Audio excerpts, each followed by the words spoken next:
Morning, everybody. CW here. I've had a couple requests for some more 410 stuff because most of my stuff got deleted with the old channel. So I figured I'd do just a real quick one this morning on my Buckshot load. This data is all available. I got it out of the ballistic products manuals for Buckshot, so it's not something that's just invented. I got a bunch of them done here. I just got 5 more I'm going to do. I am not showing the entire process here, so this is not manufacturing. I have omitted a very key step that is required, and we're not going to talk about it, but we're not going to talk about it in the video. And let's get started here. So I've got some hulls here that are from Ballistic Products. These are, I think they're Fiocchi hulls. Let me see here. They're Cheddite. They're Cheddite. And they're 2.5 inch hulls, and we're going to charge them with powder. This is a little gun, and we're going to use a scooper, and the scooper is very, very consistent. Works extremely well. Get yourself some and throw some charges, and you will be amazed at the consistency. Now, there's a proper way to charge the scooper, and that's what I'm doing here, and I'll show you real quick. Again, bottom of the scooper into the powder backwards, and then forwards, and then tap it off until it's level. This scooper works out really good because it totally covers the mouth of the case. You don't spill anything. Backwards through the powder, level. Actually, we're a little off, so let's dump that out. Backwards through the powder, forwards, level it off. Empty hull. That's it. Let's double check to make sure all of our hulls have powder, and they do. We're just going to make sure the powder is down in the bottom because we have a little bit of static in the cases. Okay, now we're done with powder. Now we're going to go with a stump wad. This is also a Ballistic Products product. It's got a cup on each end. We're just going to stick that into each case. 2, 3, 4, 5, and you'll notice there's no press that's needed. There's no everything is done by hand. The part that I omitted is the part that a machine comes in handy for. All right, so now we've got 5 hulls charged with powder, and we're going to take 5 balls. 1 in each. 3, 4, 5. These are my cast 395 round balls out of a Lee mold that I powder coated. And I powder coat them in a basket, so you'll see there'll be some hickeys. See the silver spot? It doesn't matter. Okay. We've got 5 cases, excuse me, charged with powder, 5 wads, and 5 balls. Now we're going to use a fiber wad as a cushion. There's no right way up with these. You stick them in either direction. I like to stick the rounded side. You got a rounded side and a flat side. I like to stick the rounded side down because if you do it the other way, it tends to shave off some of the wad. But there's absolutely no wrong way to stick it in. Okay, there's 5 of those done. This is just a squeaker for your turkey call, but you can use just a piece of dowel. This just works good because it's got a handle on it. Push it down, get a little bit of tension on the wad column. Anybody who's loaded shotgun knows you need to have a little bit of pressure.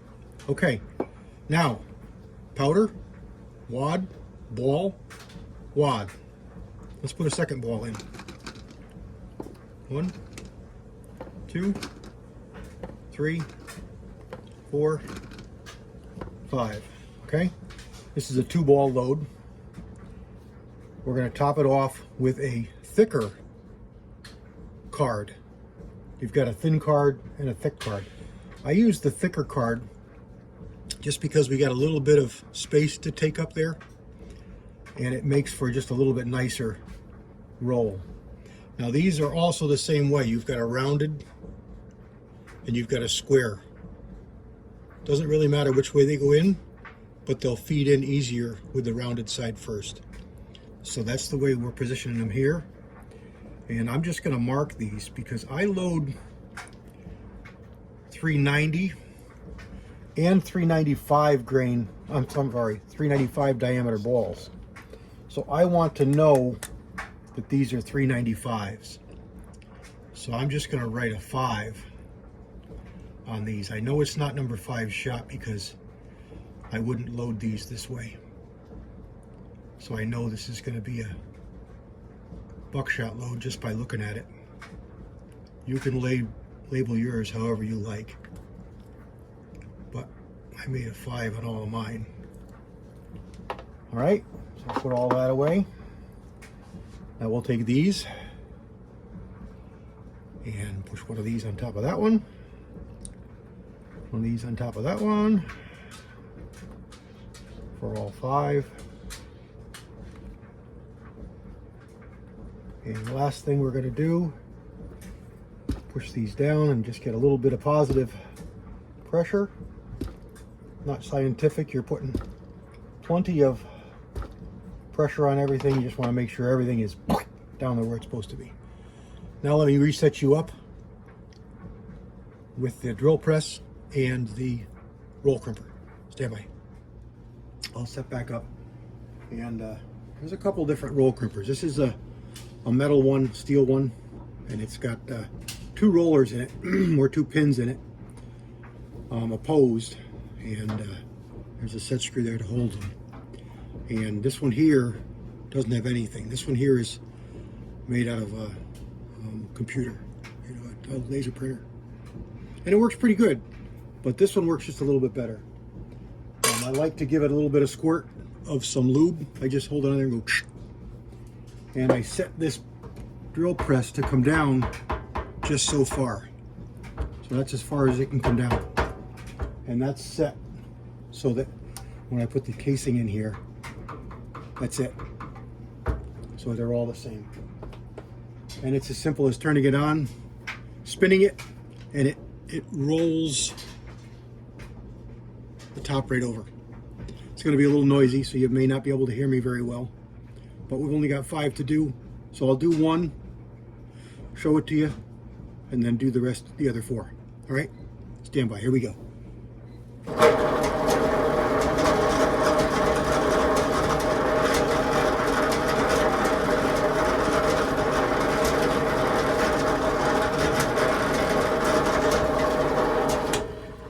That's it. You see the little bit of the silicone lubricant, which doesn't hurt anything. And that's it. It just keeps it from chafing the mouth of the case, but you can see how it rolled it right over. Let's see if I can zoom you in and get a better view. It rolled it right over. No chafing, a little bit of a taper. And there's our 5. All right, So let's do the others. Let's just run through the others. 1, 2, 3, 4. Center it up.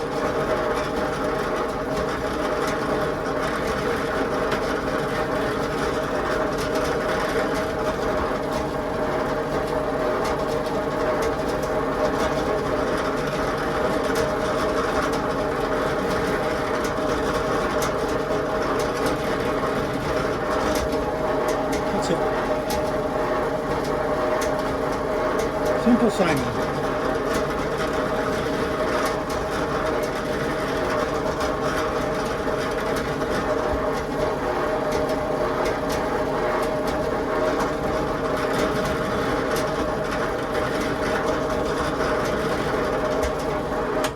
Now again, this is not the entire process. I've omitted some important parts in the beginning that you cannot do without knowing those.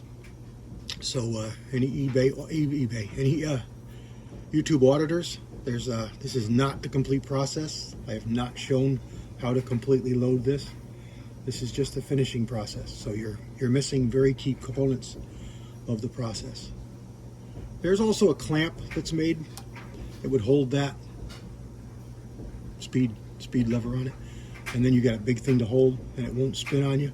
But you can see it's not difficult to hold, and it's very easy to do without it. If you get a lot to load, I'd probably advise to get it. It'll make your life easier. But if you're just loading a few for personal use, like I load up 50 of them or so, and I'm good for a while, and it's fine. So there we go. There's how I load up my current favorite loading of Buckshot load. You do the same thing. Excuse me. When I talk, it makes me cough. You can do the same thing with triple O, double O. I just like to use 390 and 395 grain balls because that's about the diameter of most 410 full chokes. So that's the final diameter coming out of the barrel, and that it gives me the best accuracy. I've chronographed these with this loading, and it's pretty stout. It's much more powerful than factory stuff. I prefer this to slugs, and I'm able to get sub 6-inch holes at 50 yards. So both of these balls will strike within 6 inches from all of my 410s at 50 yards. So that's pretty good. A lot of times I'm half of that distance. I'm 3 inches. So for what I use a 410 for, 50 yards is might as well be 200 with a rifle. 50 yards is a long shot with a 410, and most of the time you're a whole lot closer. So that's perfect. There you go. That's how I do it. There's other ways to do it. This is just my method. Hope you found it interesting. I'll make up some slugs and do a video on my old glued together slugs in another video. God bless everybody. CW out.